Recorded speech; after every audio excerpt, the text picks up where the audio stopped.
Good morning, it's Valerie Ling here. I'm the person that keeps talking to you about burnout, coming to you to wish you a very, very warm Christmas greetings.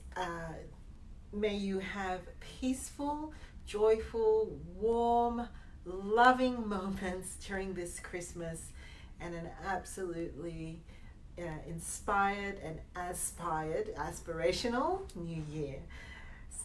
Today is my last day of work before I take some leave. Typically, January is a time where I take clinical leave, meaning that I actually don't do any clinical work in the month of January.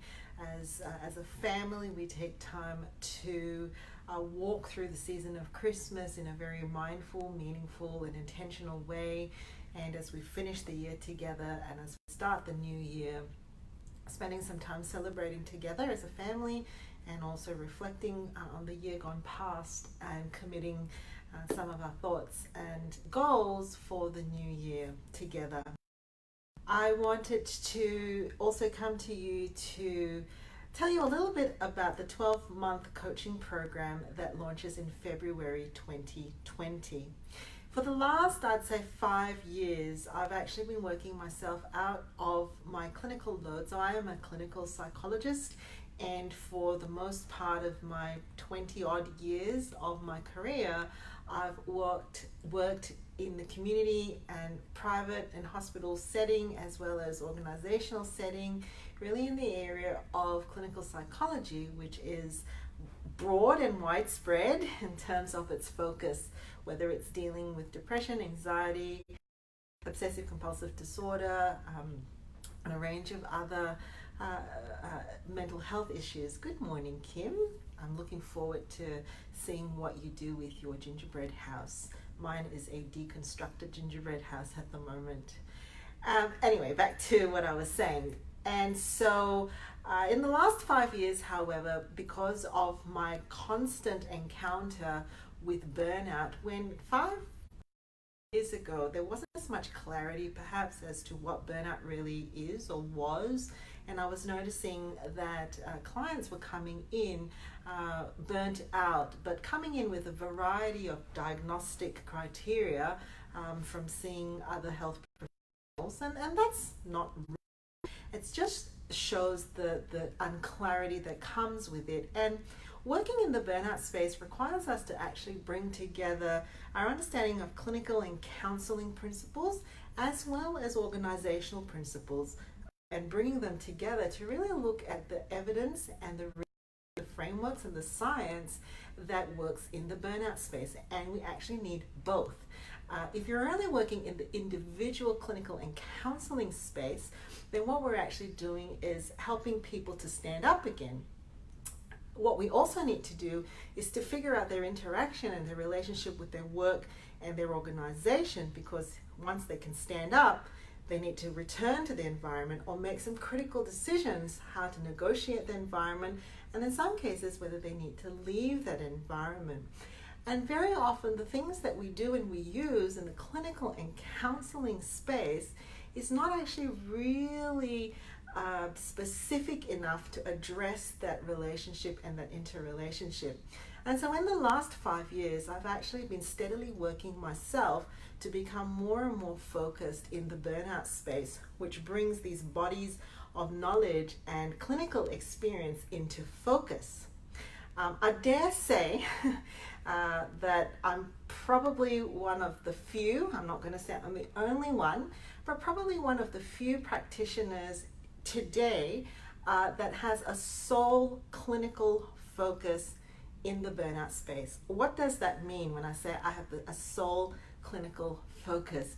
It means that in the last 5 years, I've grown a private practice, a group private practice of several individuals now who work with me to hold the community mental health space so that I can be freed up to spend pretty much all of my professional hours thinking, researching, learning, growing, service providing in the burnout space.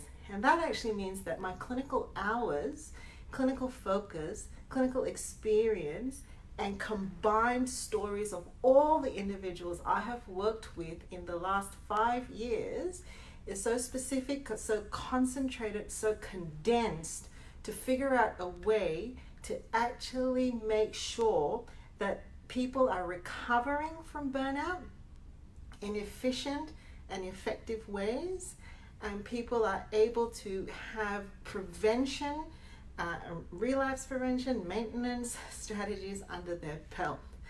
And so the 12-month coaching program, first time, the absolute first time I'm doing this in a very intentional way with a group of individuals who want to work with me to maybe know how they can help others, but mostly so that they can help themselves to break the patterns and break the cycles that are systemic in burnout. And that's the thing about burnout. I often liken it to going to the dentist and dental plaque. You can go a couple of years with those layers of stress and factors circulating in your system, but there does come a point where it hits a critical fracture, particularly as life stresses compound upon us. The pace goes up, expectations increase, and the mechanisms that underlie the very reason why we started to have those vulnerabilities don't get addressed, and that fracture just widens. So earlier this year, there was a program put up by the SBS specifically addressing burnout, and you would have found that almost every single person who was in that forum actually came to a point of burnout where their own physical health was significantly impacted. And that just cascades into a level of systemic breakdown, if you like.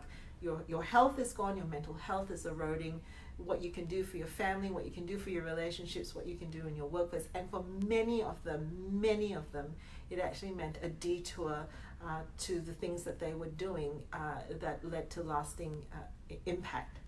So this is the first time I'm actually bringing this, because I've been very privileged to work in this space almost exclusively, probably more so in the last 3 years. But my own diary when I'm seeing individuals then limits me for how much more I can do for other people. And then there's this thing then of I need to open my diary in chunks as my individual clients leave, then I can put another one in.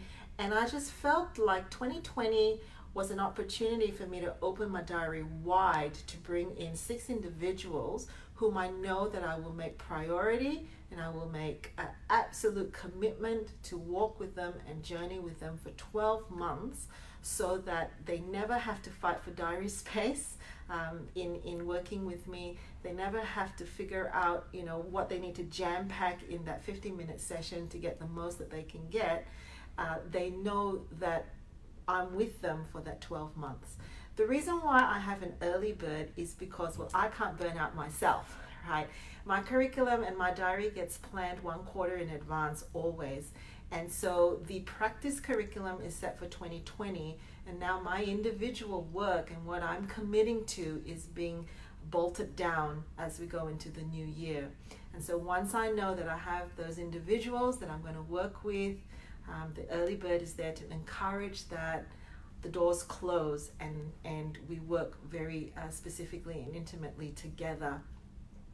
So the early bird does close today. Let's make it midnight. If you've been sitting on the fence, I'd love for you to send me an email because I will call you. I will honor the early bird deadline today, even if you don't lock it in. If you send me an email today, the price will be locked in. And regardless of the outcome of our conversation, when I come back from leave in the new year, for us to talk about how we can work together in February.